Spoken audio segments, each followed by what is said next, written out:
السلام عليكم ورحمة الله وبركاته، أهلا بيكم في أول حلقة من برنامج مش أحسن حاجة. للي ما يعرفنيش أنا أحمد ياسر، توب ريتد موشن ديزاينر على فايفر، بعمل وبشرح موشن ديزاين. ولكن في الفيديو بتاع النهاردة إحنا مش هنتكلم عن الموشن ديزاين، إحنا هنتكلم عن الحياة العملية بشكل عام.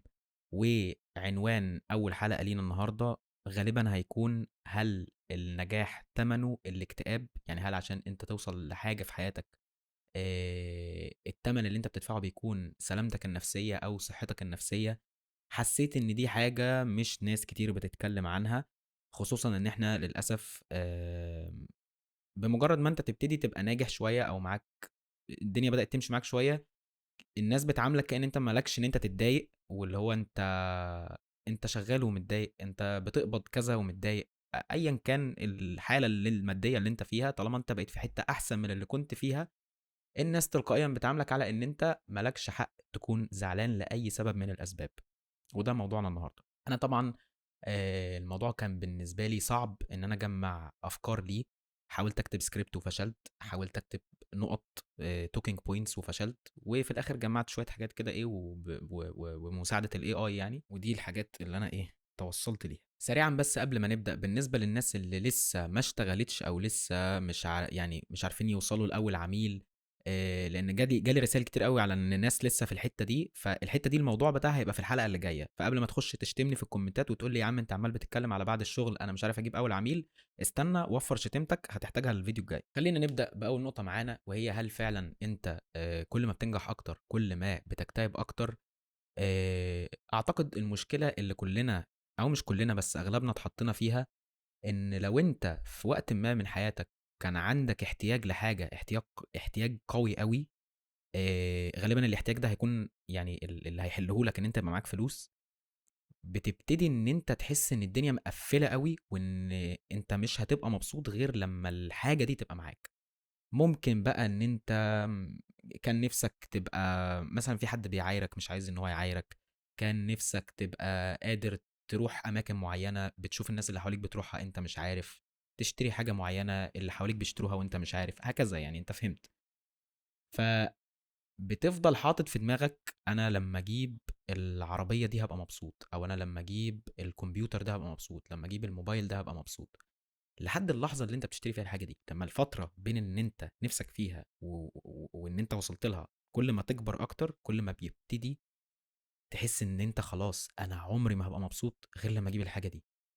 واول ما الحاجه دي تيجي وتبقى تحت ايدك، تقعد كده قدامها مبتسم لمده 10 ثواني 10 دقايق ايا كان، وبعدين تسال نفسك سؤال: وبعدين؟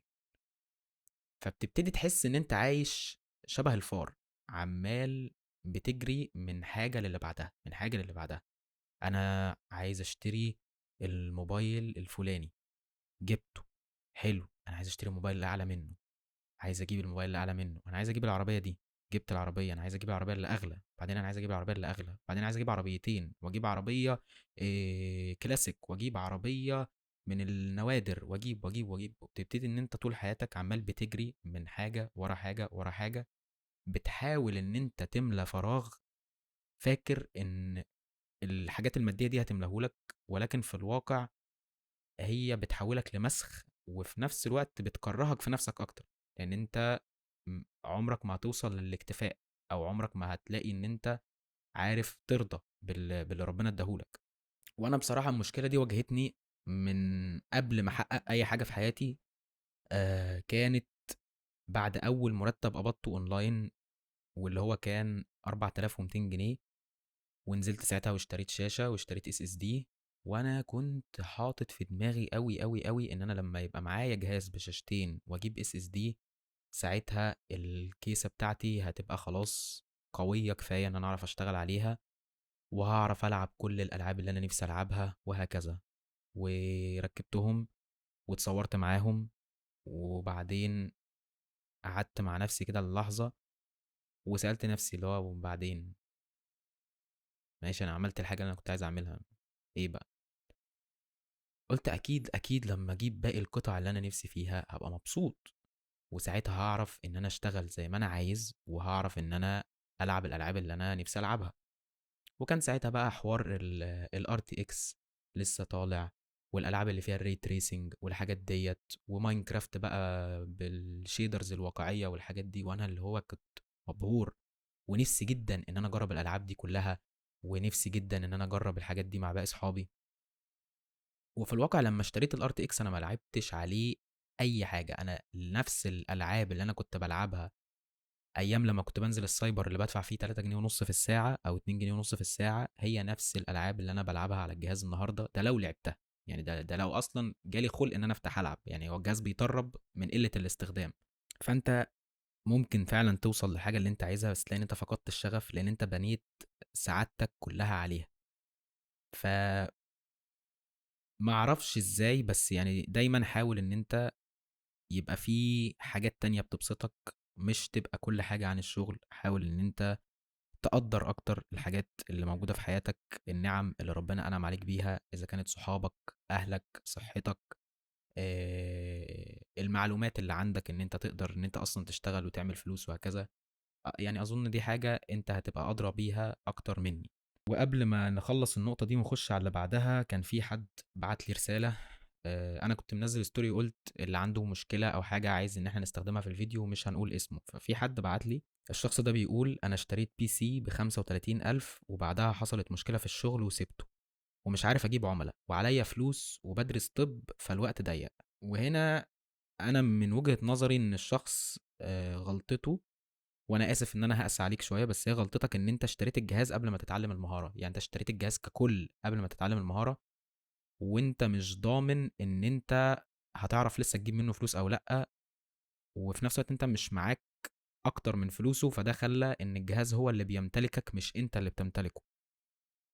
ولكن يعني هي ملحوقه، بس انت هتضطر ان انت هتدفع الضريبه بحاجه من التلاته او حاجه من الاتنين: يا وقتك، يا صحتك، يا اما الحاجات اللي انت بتفضل. بمعنى يعني باختصار شديد هو ان انت يا اما هتيجي على نفسك ان انت هتنام ساعات اقل عشان تقضي وقت اكتر بتتعلم مهارة تجيب منها فلوس، اذا كانت بقى برمجة، جرافيك، موشن، ايا كان. يا اما ان انت هتيجي على الوقت اللي انت بتذاكر فيه لكلية الطب بتاعتك، ودي حاجة انا ما انصحكش بيها. يا اما ان انت هتيجي على ايام اجازتك، ان انت مش هتبقى بتاخد ايام اجازة، لان الوقت اللي كنت في العادي بتأجز فيه او بترتاح فيه انت هتبقى قاعد بتتعلم فيه مهارة او بتشتغل فيه. واظن ان الفيديو اللي جاي هيفيدك اكتر من الفيديو ده، فاستنى الفيديو اللي جاي هذكر النقطة بتاعتك دي تاني. بس المهم ان انت ما تقعدش دقيقة من غير ما تبقى فاتح كورسات بتتعلم، ما تقعدش دقيقة من غير ما تبقى عمال بتبعت لكلاينتس تحاول تقنعهم ان هم يشتغلوا معاك. ابذل كل اللي تقدر تعمله عشان تخرج نفسك من النقطة دي، علشان يعني ما تبصش على الجهاز اللي انت لسه شاريه ده على ان هو حاجة مفشلاك. يعني بص له على ان هو سلاح. معاك دلوقتي جهاز قوي، جهاز ب 35,000 جنيه. اه ماشي، في اجهزه كتير اقوى وانا عارف، بس لازال بالنسبه لناس كتير، في ناس بتحلم يبقى معاها جهاز بنص الامكانيات دي عشان تشتغل. كان في حد باعت لي متضايق ان هو شغال على تليفون والناس بتقلل منه ان هو شغال على تليفون. فايا كان الجهاز اللي معاك مهما كان ضعيف او مش ضعيف، لو انت مش قادر تطلع منه شغل قوي عمرك ما هتطلع شغل من ولا من الجهاز ده ولا من الجهاز القوي. اعصر الجهاز وهات اخره وهات اخرك انت كمان، واستحمل بقى التعليق والتهنيج والكلام ده كله. دي مرحله لازم هتمر بيها يعني.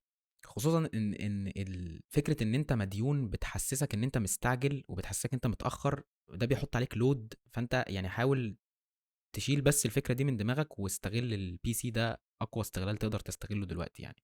وتاني نقطه معانا وهي الفخ بقى بتاع بعد الوصول، لما بتحس اللي هو ايه يعني وبعدين، او يعني خلاص كده، ده الموضوع كله. وده بالنسبه لي برضو مثلا بعد اول اوردر فريلانس، ساعه لما حكيت لكم على حوار مش عارف $532 ولا مش فاكر 500 وكام، واللي هو فعلا اول ما سحبت الفلوس حسيت اللي هو ماذا بعد. ونزلت وعملت شوبينج وخرجت ورحت وجيت وركبت اوبر، ما ركبتش مواصلات، هكذا. ماذا بعد؟ انا مش مبسوط. وكنت بتفرج على فيديو مش فاكر، كان فيديو حاجه ملهاش علاقه بالشغل يعني، بس كان في مقوله بيقول لك ان الشخص اللي بيحب المشي هيمشي اكتر من الشخص اللي بيحب النقطه اللي احنا رايحين لها يعني. لان انت لما توصل للنقطه اللي هي اللي انت هتموت عليها دي، اذا كانت بقى فلوس او حاجه تشتريها او ايا كان، اللي هو خلاص جبت أعلى مراحل الدوبامين ووقفنا، ماشي ماذا بعد؟ لكن لو أنت بالفعل بتعمل حاجة أنت بتحبها، أو أنت بتحب الشغل، أو أنت بتحب الحاجة اللي أنت بتعملها أيًا كانت، ده هيخلّيك إن أنت تفضل مكمّل فيها حتى لو أنت بقيت أغنى واحد في العالم، حتى لو أنت بقيت مش محتاج إن أنت تشتغل تاني. وأنا لمّا قعدت مع نفسي وقعدت أحاول أفكّر، يا ترى يا أحمد إيه اللي بيشغّلك أو إيه اللي بيخلّيك تتحرّك؟ لإن أنا بقى لي سنتين 3 عُمر ما كان اللي بيحرّكني هو الفلوس. أنا من كام شهر كنت مديون، كان عليّا فلوس ما كنتش عارف أسدّها من كتر ما أنا مشغول بحاجات كتيرة أوي في حياتي مخلّياني مش عارف أقعد أشتغل زي ما كنت مشغول بالcontent. يعني أنا ساعتها كنت بانزّل 3 فيديوهات في اليوم، فأنا مش ملاحق أشتغل، كان clients بييجوا يبعتوا لي وأنا مش فاضي إن أنا أشتغل. فلوسي خلصت واتدينت، وبقيت ولا عارف أشتغل ولا عارف أسد الدين، وفي نفس الوقت مش موفّق حتى الcontent ما بقيتش بانزّل زي ما كان المفروض بانزّل.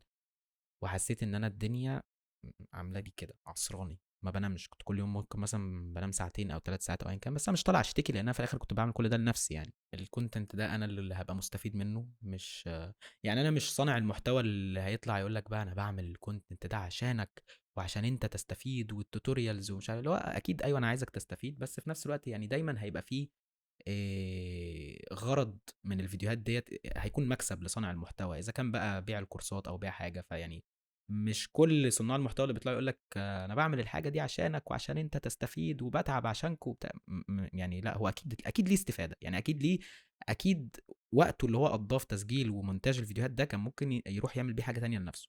فدي نقطه، يعني دي ايه، نقطه. فانا مش هشتكي انا في الحته دي، انا مش هشتكي. انا خلصت شكوى انا عارف، بس لو مش هشتكي اكتر من كده يعني. فالمهم في خلال الفتره اللي انا كنت مديون فيها دي، يعني انا ما كنتش شايل هم الدين، او ما كنتش شايل هم ان انا مش بكسب فلوس او مش معايا فلوس او ايا كان. لان يعني انا على مدار السنين الشغل اللي فات، وانا بقالي قد ايه، بقالي 9 سنين بشتغل، اللي هو فعلا بتبتدي تحس ان هو ماشي الفلوس دي حاجه بتروح وبتيجي. يعني انت هيجي لك فتره معاك فلوس كتير قوي، هيجي لك فتره مش لاقي تاكل، ماشي فتره وهتعدي، وزي ما ربنا رزقني مره هيرزقني التانية والتالتة والعشرة والمليون. فاللي هو مش دي الازمه، هي الفكره ان انا مش لاقي هدفي، انا مش لاقي انا عايز اشتغل ليه. تقول لي يا عم اشتغل عشان يبقى معاك فلوس تجيب عربيه تجيب شقه، ماشي جبت الشقه والعربيه وبعدين هعمل ايه؟ اشتغل عشان تسافر، سافرت، بعدين اشتغل عشان تجيب لبس غالي وتعمل وتجيب الايفون 17 وتجيب وبعدين ايه بقى؟ جبنا كل الحاجات دي، ها ايه بقى؟ فدي بالنسبه لي نقطه بصراحه كانت دايما بتخليني مش عارف اشتغل.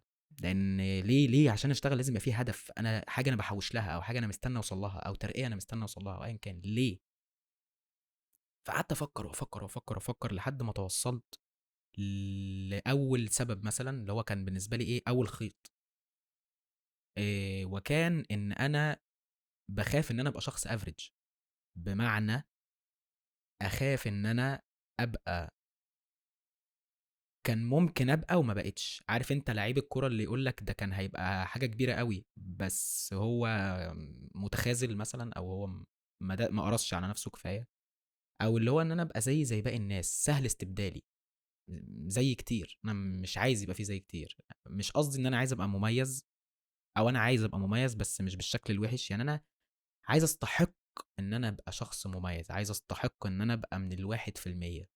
اذا كان في شغلي او اذا كان في حياتي او اذا كان في اي حاجه، عايز ان انا مثلا ابقى سابق. احساس ان انت سابق بيبقى حلو، بيعلي مراكزك في المجتمع، بيخلي الناس تحترمك اكتر، بيبقى ليه مميزات كتير. فدي كلها حاجات تشجعني ان انا اشتغل. جيت قلت طيب ايه تاني ممكن يخليك عايز تشتغل؟ وقعدت افكر وبعدين استوعبت حاجه، وهي لما بتستوعبها هي بتضايقك وبتفرحك. هي البوتنشال بتاعك. انت لما بتبقى عارف البوتنشال بتاعك فين، بتبقى متضايق لو انت قاعد ما بتعملش حاجه. ودي دايما نقطه كانت بتسبب لي الحزن والكآبه. انا دلوقتي ربنا انعم عليا بان انا عرفت اتعلم الموشن ديزاين مثلا، فانا معايا مهاره. وربنا انعم عليا بان انا بقيت الى حد ما معروف، في ناس بتيجي تقول لي عايزينك في شغل، عايزينك تشتغل معانا وهكذا. فلما انا يعدي عليا كذا يوم انا قاعد ما بعملش حاجه لان انا متضايق، فانا ابقى قاعد كده قدام الجهاز، بيجي في دماغي في كام حد لو معاه جهاز بنص الامكانيات دي هيقعد يطلع شغل اكتر بكتير من اللي انا اشتغلته او من اللي انا بشتغله. انا ماشي زمان كنت ممكن اقعد بال30 وال40 ساعه متواصل شغال، وده مش كدبه، دي حاجه انا فعلا للاسف، وانا بقول للاسف ان انا عملتها، ان انا قعدت 40 ساعه متواصل شغال، عشان دي بجد من اسوأ الحاجات اللي انت ممكن تعملها في حياتك. بتعمل فلوس بتشتغل، بس بتدمر صحتك وبتدمر نفسيتك. ترجع تسأل نفسك هو كل ده عشان ايه؟ يعني كل ده فعلا عشان ايه؟ وده لان انا ساعتها كنت شغال عشان هدف معين، وهو كان ان مش عايز يبقى مش معايا فلوس تاني، لان ده كانت ساعتها في اول سنه ليا كفريلانسر. فانا اللي هو انا مش عايز ابدا ارجع لنقطه ان انا مش معايا فلوس تاني. ما اعرفش اقول لا الاوردر، يعني يجي لي اوردر واقول له لا، رغم ان هو ممكن الاوردر ده انا خلاص، انا الاوردر العميل قال لي انا عايزك تسلمه في 24 ساعه، وانا اصلا بقالي مثلا 30 ساعه صاحي. لو انا نمت مش هلحق، ولو انا لسه ورايا شغل تاني والاوردر اصلا فلوسه مش كتير، كان يعني انا ساعتها كان ممكن اقعد ال 40 ساعه متواصل دي على مثلا 7 اوردرات كل واحد فيهم ب $15. بس اللي هو لا، مهما كان الاوردر رخيص، مهما كان الاوردر بسيط، انا هخلصه، يعني هخلصه. وده اذاني نفسيا، اذاني جسديا، واذاني لان كميه الكافيين اللي انا كنت بشربها ساعتها يعني توقف قلب الحوت. ودي مش حاجه انا بتفاخر بيها. يعني طبعا كل الكافيين اللي انا كنت بشربه ساعتها ده كان غلط، ولو كان حصل لي حاجه اعتقد ان ده كان هيبقى انتحار. فاعتقد يعني ان الشغل مهما كان هو مش مستاهل ان انت تخاطر بحياتك عشانه. فماشي، برغم ان انا عملت ده زمان، بس اللي هو انت دلوقتي تقدر تلعبها اذكى، يعني انت تقدر تاخد بروجكتات اغلى، وتقدر ان انت تشتغل بذكاء اكتر، وتطلع فلوس اكتر وتدير فلوسك اكتر. لان يعني مش عارف انا بس اللي وقعت في الفخ ده ولا لا، بس انا مثلا اول سنه سنتين كنت بشتغل فيهم كنت بدير فلوسي، ولحد دلوقتي والله بدير فلوسي بشكل سيء قوي قوي قوي يعني. فقصدي ان مساحه ان الواحد يكبر دلوقتي بالمعلومات اللي معاه النهارده احسن بكتير من مساحه بتاعت زمان. فانت ممكن تكبر اضعاف اللي انت وصلت له بمجهود اقل من اللي انت بذلته زمان. فانا لما ابقى مثلا قاعد واشوف الكلام ده، واشوف مثلا ان في حد ممكن في سني او اصغر مني بينزل ويشتغل 12 ساعة وبيساعد اهله وبيذاكر في وسط كل دوت، وبيعمل وهو مثلا شغال شغلانة مش احسن حاجة. يعني مش عايز اذكر اسامي شغلانات معينة عشان ما يبقاش الموضوع يضايق اي حد بيتفرج، بس اللي هو بتسأل نفسك الشخص ده لو مكانك هيفضل قاعد نفس القعدة المنيلة اللي انت مرزوعها دي، ولا هيقوم وهيشتغل وهيعمل وهيسوي؟ انت ايه اللي منعك ان انت تشتغل؟ بالنسبة لي لما قعدت حاولت اقدر ان ربنا مديني فرصة، الفرصة دي انا هتحاسب عليها يوم القيامة. يعني ليه انت معاك الامكانيات دي وانت ما استغلتهاش؟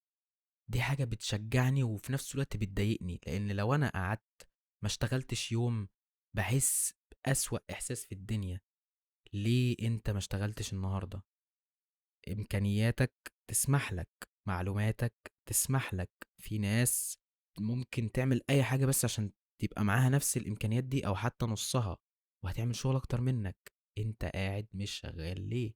بحس ان انا مدلل قوي لما بقول ان انا ماليش نفسي اشتغل. بس انا يعني ما بقولش ان انا مش ببقى عايز اشتغل خالص، انا ببقى عايز اشتغل على قد المسؤوليه. بمعنى انا دلوقتي مثلا نفترض ان انا عندي كل شهر، نفترض ان انا كل شهر بدفع 10,000 جنيه اقساط وديون وايا كان بقى فواتير اي حاجه، المهم نفترض يعني.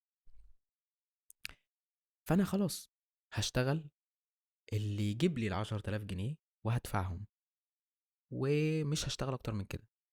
لان في دماغي لو انا حطيت المجهود الاعلى ده هل انا هبقى مبسوط؟ لا. هتعب نفسي ليه؟ تقول لي عشان انت راجل لازم تشتغل لازم تعمل. هل انا عليا اي مسؤوليات دلوقتي؟ لا. اعمل حسابك للمستقبل، لو انا مش شايف مش شايف نور في اخر الطريق، هتيجي تقول لي كده، اقول لك يا عم لو عشنا. بتحس ان الدنيا مقفله يعني. وطبعا ما تقدرش تقول الكلام ده عشان تلقائيا هيتم اتهامك بان انت ايا كان بقى الحاجه الوحشه، انت استرجل، رزمن، شد شويه، بلاش مرقعه، هكذا يعني، هكذا. كأن الزعل مش من حقك انت تزعله لمجرد ان انت راجل، ان انت لازم تشتغل. ما انا ممكن اشتغل وابقى متضايق يعني، عادي. ممكن انا كده كده بعمل، ما انا بشتغل، بس اللي هو ايه، هشكي يعني، هشكي اثناء ما انا بشتغل. أنا كده كده هخلص ايا كان اللي ورايا، بس هشتكي. انا شخص شكاي، دي طبيعتي، خلاص انا متعايش مع الموضوع.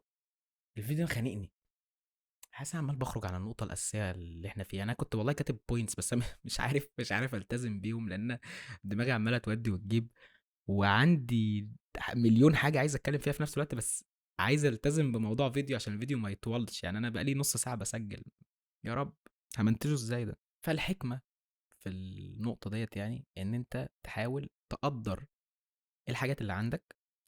و المفروض إن أنت لما تيجي تقارن بين يعني هتقارن نفسك بحد أو بحاجة تانية يعني، وأنا ما بقولش إن أنت المفروض تقارن، بس لو أنت دماغك سوحتك وهتقارن، بص للحاجات اللي معاك مش للحاجات اللي مش معاك. بص على اللي تحتك مش على اللي فوقك. فلما تبص على اللي تحتك وتقول الحمد لله أنا عندي كذا، أنا عارف إن الحاجة ديت لو ما كانتش عندي أنا هبقى متضايق، فأنا لازم أستغلها. فتستغلها، ربنا يرزقك أكتر، وتوصل لحتة أعلى، وهكذا. بتبقى بس المشكلة لما أنت ما تعرفش تبص لها من الناحية الإيجابية دي، وتبص لها من الناحية السلبية، اللي هو إزاي أنا عندي الحاجة دي بس أنا قاعد ما بعملش أي حاجة. دي بتبقى مشكلة يعني، ما عنديش حل. ما حاول تفكر بالطريقة الأولانية، وما عنديش حل، ما تستناش مني حلول. عندك حلول اكتب لنا في التعليقات. و الحتة دي برضو هتنقلنا لتالت نقطة، وهي لعنة المثالية، البرفكشنزم او البرفكشن او ايا كان. في حد كان بعت لنا رسالة ردد على الستوري: أكبر مشكلة عندي هي المثالية، أريد كل فيديوهاتي تصير بمستوى صناع المحتوى المحترفين، وهذا الشيء مزعج جدا. وفي ناس كتير قوي لقيتها برضو كاتبه نفس الكلام دوت. وان انت ازاي تكون مميز، ازاي تعمل افكار بره الصندوق، كونسبت انك تحط نفسك في كرييتيف بروبلمز. نقطة المثالية دي هي بتدمر اي فنان، واحنا للاسف شغلنا معتمد على الفن نوعا ما يعني. بتاخد بالك ان اغلب الفنانين التقال قوي والكبار قوي في مجالهم، يا اما عنده مرض نفسي ما، اذا كان بقى اكتئاب، باي بولر، آه، اي حاجه يعني، اي حاجه. وبتاخد بالك برضو ان تلات ارباعهم بيبقى الممنوعات، الحاجات المفروض ان انت ما تشربهاش، لحست نافوخهم. هل بتاخد بالك من النقطه دي؟ فهو ليه الانسان، دي برضو سؤال انا ساعات بساله لنفسي، وكنت بتكلم مع حد في الموضوع ده من يومين: ليه الانسان لما بيبقى تحت تأثير الحاجات دي بيعرف يطلع لأعلى مراحل الإبداع؟ وأنا هنا مش بقول كده علشان إن اللي هو إيه يلا روح جرب وشوف بنفسك. أنا ما بقولكش كده، ما تجربش حاجة مالكش أي علاقة بالحاجات ديت، عشان هي هتجيب أجلك، مش هتوصلك لحتة كويسة نهائي. أنا بس بدي مثال يعني. فبتاخد بالك إن الناس اللي هي كل ما كان فنهم أعلى، كل ما كانوا ناجحين أكتر في أيا كان المجال الفني اللي هم فيه، بتلاقي إن هم عندهم مشكلة من الاتنين دول. وبعدين لمّا ركّزت شوية عليهم في حتّة الاكتئاب أو الزعل دي أو أيًا كان، هل بتاخد بالك برضه إن أنت مثلًا لو أنت حالتك النفسية هنا، ده الطبيعي بتاعك، ماشي، والإبداع بتاعك برضه هنا، وبعدين أنت حالتك النفسية بدل ما هي كده بقت كده شوية، فالإبداع بتاعك بقى كده برضه. بعدين حالتك النفسية بقت كده، نزلت تحت أوي، بقيت مكتئب أوي مش طايق نفسك، الإبداع بتاعك بيبقى هنا. بتلاقي إن أنت دماغك شغّالة، وكل الفن والإبداع والحاجات.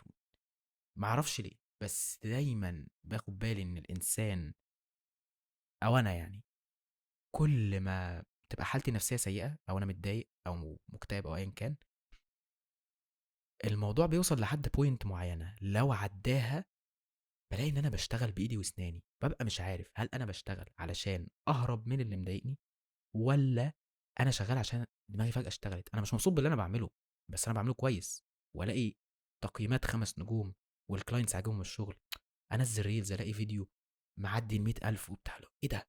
الدنيا بتظبط، ناس بتتفرج وناس مبسوطه، والاقي ناس داخله وتشترك في الكورس وي وي. فاللي هو ايه العلاقه؟ هل الواحد لازم يبقى مهووس لدرجه الجنون عشان يوصل للنجاح؟ يعني انا دايما كان هدفي في الحياه ان انا ابقى شخص غني، بس مش ان انا ابقى شخص غني قوي. يعني انا نفسي ان انا مثلا في المستقبل ان شاء الله ابقى مليونير، بس ما بقاش مالتي مليونير او ابقى بليونير او الحاجات دي، انا مش فارق معايا. انا اللي يهمني ان انا ابقى عايش مرتاح، معايا اللي يكفيني ان انا اعيش حياتي عادي. مش مش عندي الاحلام القويه بقى بتاعت انا عايز اجيب يخت بقى وعربيات فراري والحاجات دي. يعني جميل لو جبتها ابقى مبسوط اكيد، بس اللي هو مش حاططها كهدف، لاني مدرك التعب القلب وتعب الاعصاب اللي هيجي من ورا ان انا بحاول اوصل للحاجات دي. وغير كده ربنا قادر على كل شيء، يعني مفيش حاجه صعبه، دي نقطه لا خلاف عليها. فانا بالنسبه لي الشخص اللي بيحط لنفسه حته المثاليه دي كعائق، اللي هو انا مش هعمل الشغل غير لو هو ما فيهوش غلطه، انت هتبقى زيك زي الناس اللي انا كنت لسه بدي بيهم مثال من شويه. اما ان انت هتبقى لاسع، او ان انت هتبقى مكتئب، او ان انت هتبقى حالتك النفسيه تحت الارض. وعامه في مجال شغلنا احنا مش مطلوب منك ان انت تبقى احسن حد في الدنيا، انت مطلوب منك انك تبقى بتعمل الوظيفه بشكل كويس في الوقت المطلوب. وده اللي اغلب الكلاينتس بيحبوه. الكلاينت لو لقى ان انت بتتاخر في الاوردر بس بتطلع فيديو ما حصلش، مش هيشتغل معاك. بس لو لقى ان انت بتسلم الاوردر في ميعاده ومطلع فيديو، م- مش بس ان هو بيقضي الغرض، لا هو فعلا فيديو حلو، هيكمل شغل معاك. فممكن ان انت تعمل فيديو يبقى بالنسبه لك 8 من 10، وبالنسبه للكلاينت هيبقى 10 من 10. وكلها اذواق، يعني مش كل الناس ذوقها واحد. عشان كده احنا بنسال الكلاينت لو معاه ريفرنس، او بنوري له احنا الريفرنس قبل ما نشتغل معاه عشان نريح دماغنا من النقطه دي.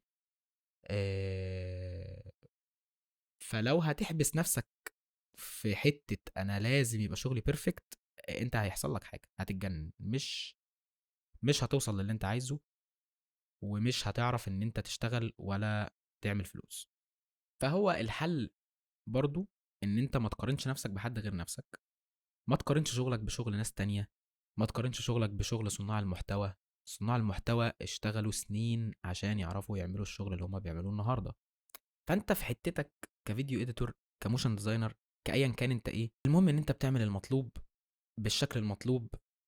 مش مهم ان هو يبقى زي صناع المحتوى ولا لا، المهم ان انت شغلك النهارده يبقى احسن من امبارح، وبكره يبقى احسن من النهارده، وهكذا وهكذا وهكذا، ومع الوقت هتتحسن. لكن هتقارن نفسك بصانع محتوى. هديك مثال بيا انا ما اعرفش باقي صناع المحتوى ايه الدنيا، ومش قصدي اتنرجس والله، يعني انا ما بحبش كلمه صانع محتوى دي اساسا. آه انا مثلا قبل ما اشتغل وانزل الفيديوهات دي، انا بحاول اعمل فيديوهات من وانا في اعدادي. يعني انا من وانا عندي 12 سنه ولا حاجه، بقالي 10 سنين بحاول اعمل فيديوهات وابقى حاجه على السوشيال ميديا. وكميه الفيديوهات اللي انا نزلتها وخدت عليها تريقه او احرجت ان انا نزلتها او ايا كان كتير. فالمهم يعني ما تقارنش نفسك بحد، ومشي الدنيا. وده هينقلنا للنقطه اللي جايه، الا وهي حياه الفار. هو اكيد ليه يعني في اسم احسن من كده كان ممكن افكر فيه، بس يعني عديها. وحياه الفار هي ان انت لو انت بقيت مهووس قوي بالشغل، واللي هو خلاص البرفكشن بقى، وانا لازم اطلع كل حاجه ممتازه وهكذا. وفي نفس الوقت لو انت هوست نفسك بالحاجات اللي انت عايز تشتريها، فانت انا عايز اشتري عربيه وعايز وعايز وعايز وعايز وعايز، الاتنين دول مع بعض هيخلوك تبقى عامل زي الفار. انت من الشغل للشغل، انت حتى يعني كنت اقول لك انت من الشغل للبيت ومن البيت للشغل، لا انت من الشغل للشغل. في حد كتب لنا تعليق، يعني انا لما قريته والله انا زعلت له. واحد كاتب لي انا شغال مع شركه سعوديه بتشغلني، بتشتغل في ايه، بتشتغل في براندات كل يوم اكتر من 6 فيديوهات، اروح اصلي يعملوا ليا مشكله، مفيش وقت، اعمل ايه؟ سيب الشغل يعني بصراحه، بكل بكل امانه سيب الشغل. مش عارف اقول لك ايه، بس اكيد في فرصه احسن من كده. واكيد ان انت تبقى شغال في حته بتسيبك تصلي اكيد ربنا هيوفقك وهيجيب لك شغل احسن من كده. بس انا قصدي عامه ان انت تبقى شغال على 6 فيديوهات في اليوم، اذا كان بقى فيديو اديتنج، ريلز، انيميشن، اي حاجه. حتى لو 6 فيديوهات بسيطين، بس هي 6 فيديوهات في اليوم كتير قوي. يعني 6 مشاريع مختلفه في اليوم كتير قوي. فانت هتلاقي ان انت محبوس. انت لما انت مش لاقي وقت تصلي، انت بتقعد مع نفسك امتى؟ بتقعد مع عيلتك امتى؟ بتقعد مع اصحابك امتى؟ بتاكل وتشرب امتى؟ وبتنام امتى؟ يعني دي كلها اسئله انا مش عارف اجابتها ايه. و يعني عشان انا جربت حاجه شبيهه بدي قبل كده لما كنت بعمل 3 فيديوهات في اليوم، فاللي هو فعلا فعلا الموضوع سيء قوي قوي قوي. بيأثر على نفسيتك بشكل مستفز. انت مهووس بالشغل. انا اللي هو كنت بصحى من النوم مش نايم كويس، يلا بسرعه عشان في فيديو هينزل بعد ساعتين. قوم افتح اللاب، اقعد منتج، اشتغل. ايه ده انا عندي مشوار لازم اروحه. خد اللاب، انزل اطلب عربيه، اقعد اشتغل في العربيه وانت في الطريق. وصلت، اقعد اشتغل عمال ما اللي انت مستنيه يجيلك. خلصت مشوارك، خش على الفيديو اللي بعده.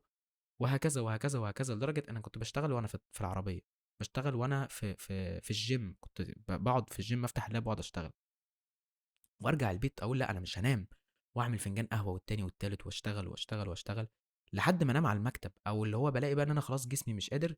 بص انا هريح بس على السرير 5 دقايق. وانا من جوايا عارف ان ال5 دقايق دي هتطول، مش هتبقى 5 دقايق. واول ما يعني المس بس السرير بنام. وتبتدي بقى ان انت تخش في جلد تريب، انت حاسس بالذنب ان انت نمت. فانت كل 5 دقايق عمال بتقلق، مش عارف ان انت تخش في النوم العميق. كل 5 دقايق اللي هو ايه ده، الشغل انا لازم اقوم. بس 5 دقايق وهكمل.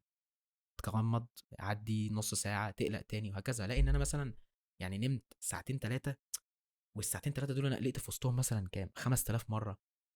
ولا ارتحت، ولا ان انا خلصت الشغل في ميعاده، ولا ان انا عملت الشغل حلو.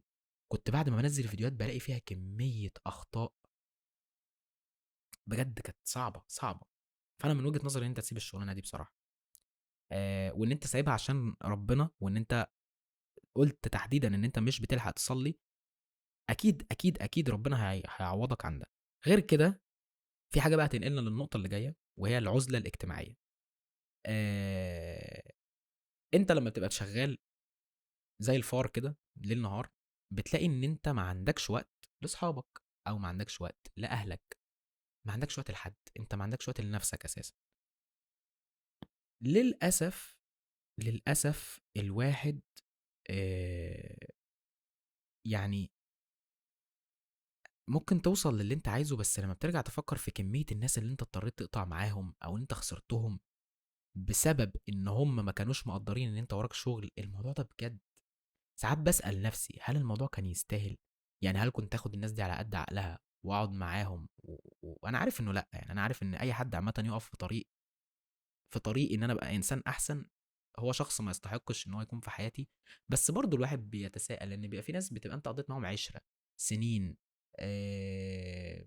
عديتوا مع بعض مواقف صعبة بينكوا عيش وملح او ايا كان. بس اللي هو فكرة ان كل ما الشخص يكلمك يلاقي ان انت مشغول، ويكلمك ويلاقي ان انت مشغول، ويعدي شهور وسنين مش عارفين تتلموا على بعض فيقفش.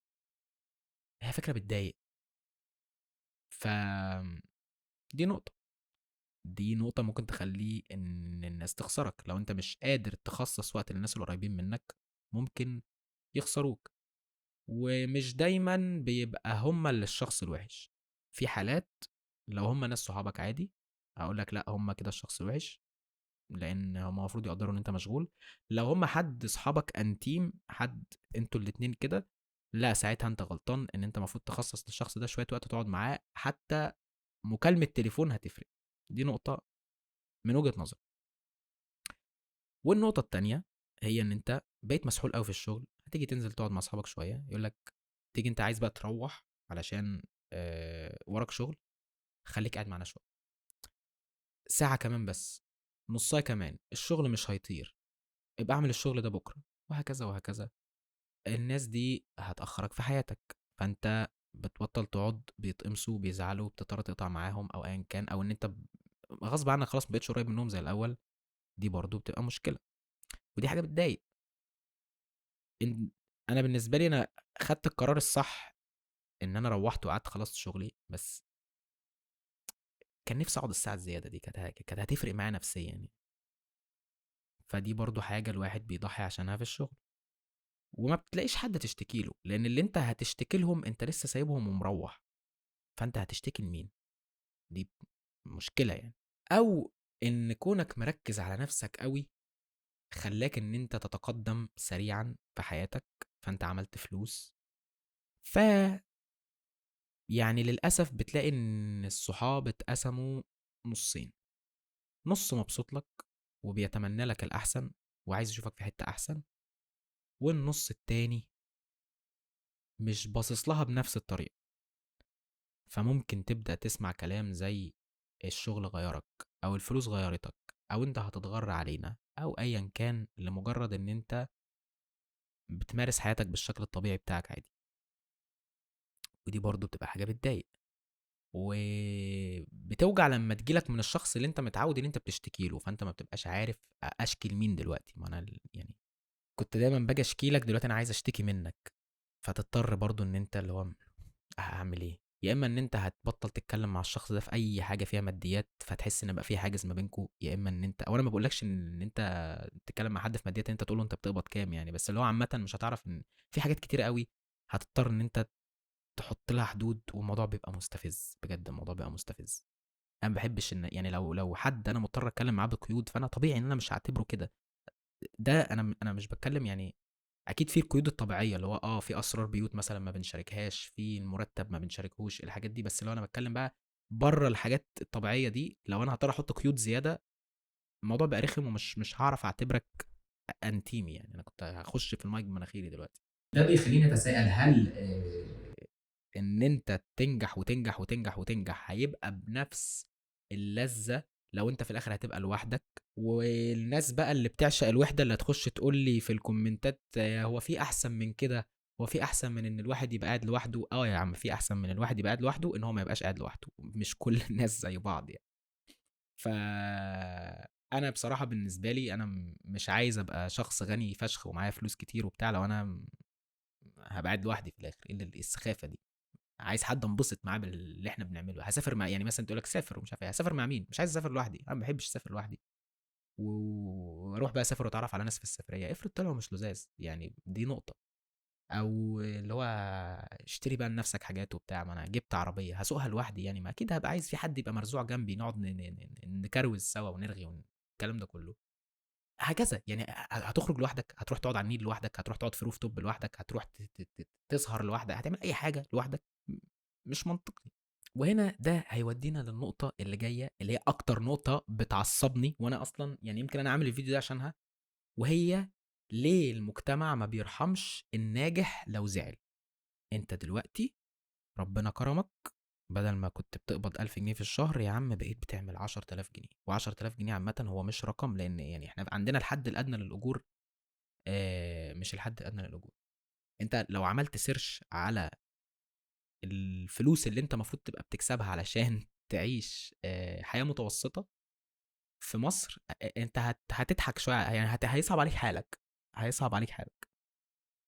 ف انا في ناس بشوفها في مثلا لما واحد يقول ان هو بيقبض 5000 جنيه او 10000 جنيه في الشهر، بلاقي الكومنتات بتزعلني قوي يعني، بجد بلاقي الكومنتات بتزعلني قوي. تلاقي واحد داخل ايه ده، انا بشتغل 12 ساعه وبكسب 3000 جنيه.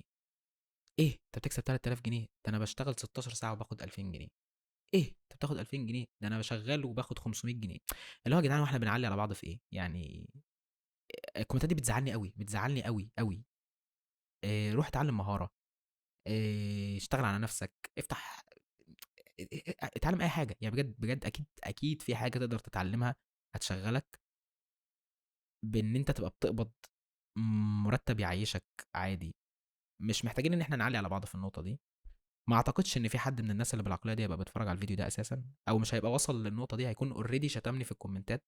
فانت دلوقتي ربنا كرمك يا عم وبقيت بتعمل ايا كان ب 10 20 30 100، مش يعني مش بتاعتي، المهم انت بتعمل رقم بالنسبه لك كبير ماشي.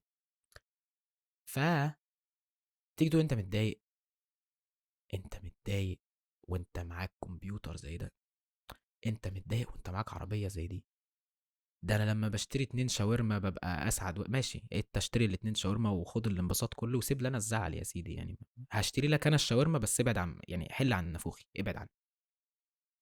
الناس اللي زي دي بتعفرطني، بتعفرطني بمعنى كلمة بتعفرط. او ان انت تقول لحد ان انت متضايق، فيقوم تحس ان هو ايه، هو هيتهمك دلوقتي حالا بالكفر والالحاد. بس احنا ليه بنعامل المرض النفسي على ان هو مش مرض، او بنعامل اي نوع من انواع الزعل على ان انت بس تلاقيك مش متغدي فراخ، اللي هو عادي متغدي فراخ وزعلان برضه متضايق.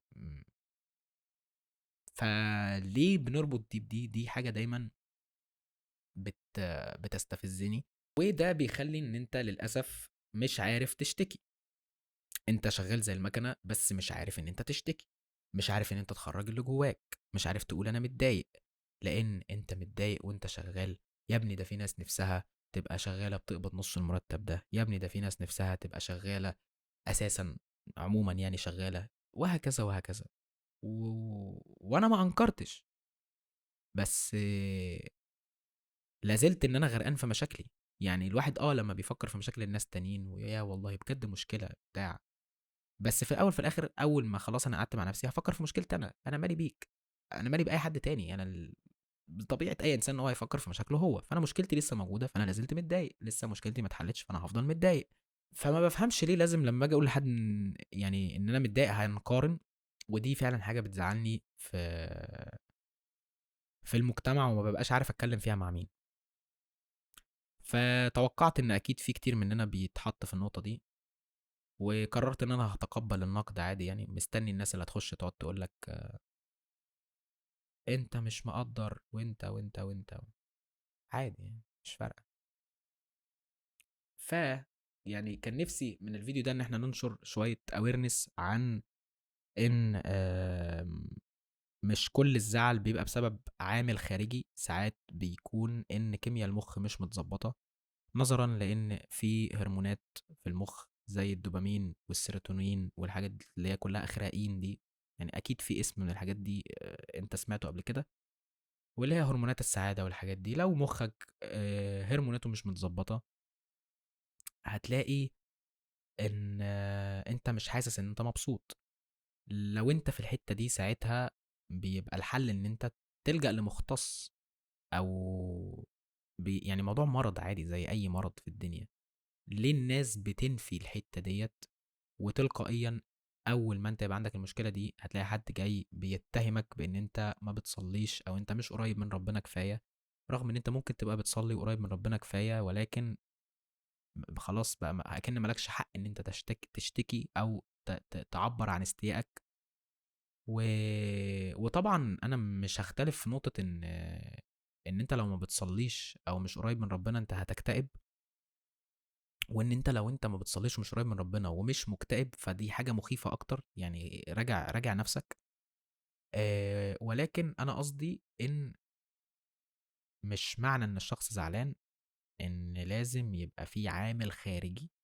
ممكن الشخص تعب من الضغوط، ممكن الشخص تعب من القرارات اللي اضطر ان هو ياخدها اثناء رحلته في ان هو يوصل للشغل اللي هو شغاله النهارده. اذا كان آه ان هو اضطر يخسر ناس، ان هو اضطر يسهر ليالي، ان هو جه على نفسه في حاجات كتير عدد مهول من المرات، ان هو متضايق ان هو مش قادر يوصل للبرفكشن، او مش قادر يوصل لسه للحته اللي هو نفسه فيها، او ايا كان. دي كلها حاجات ممكن تأثر على سلامة الشخص النفسية. فسؤالي ليك، هل انت تختار انك تبقى الشخص اللي انت عليه دلوقتي؟ انت ممكن يكون معاك فلوس ومرتاح من الحتة دي، لان هي الفلوس بتشتري الراحة مش بتشتري السعادة. الفلوس بتضمن لك ان انت لو لا قدر الله في يوم تعبت تقدر تروح مستشفى، تقدر تجيب احسن دكاترة واحسن ادوية. لو انت عندك مشوار متأخر تقدر ان انت تجيب عربية توصلك سريعا. هكذا. يعني هي بتشتري لك الراحة لكن هي مش دايما بتشتري لك السعادة. فهل انت تختار ان انت تبقى الشخص اللي انت عليه النهارده معاك الراحة بتاعت الفلوس بس مش مبسوط، ولا ان انت ترجع الشخص بتاع زمان اللي كان مرتبه مش مكفيه بس هو من جواه كان مبسوط ومش شايل الهم او مش مضغوط او لسه مش عارف ان هو ممكن يوصل لكل اللي انت وصلت له النهارده، انت هتختار انهي فيهم؟ اتمنى ان انت تكتب لي ده في التعليقات. اتمنى ان انت لو عندك قصة حابب تشاركها معانا، قصتك تشاركها معانا في التعليقات، او تبعت لي دي ام على الانستجرام وتقول لي حابب في الفيديو الجاي نتكلم عن ايه. بنسبة كبيرة الفيديو الجاي هيبقى عن ما قبل النجاح، وما تقوليش ليه انا عملت فيديو بعد النجاح قبل فيديو قبل النجاح، هقول لك في الفيديو الجاي. وما تنساش تعمل لايك وسبسكرايب وكومنت والحاجات الحلوة دي كلها. اتمنى ما كنتش نكدت عليك، وسلام.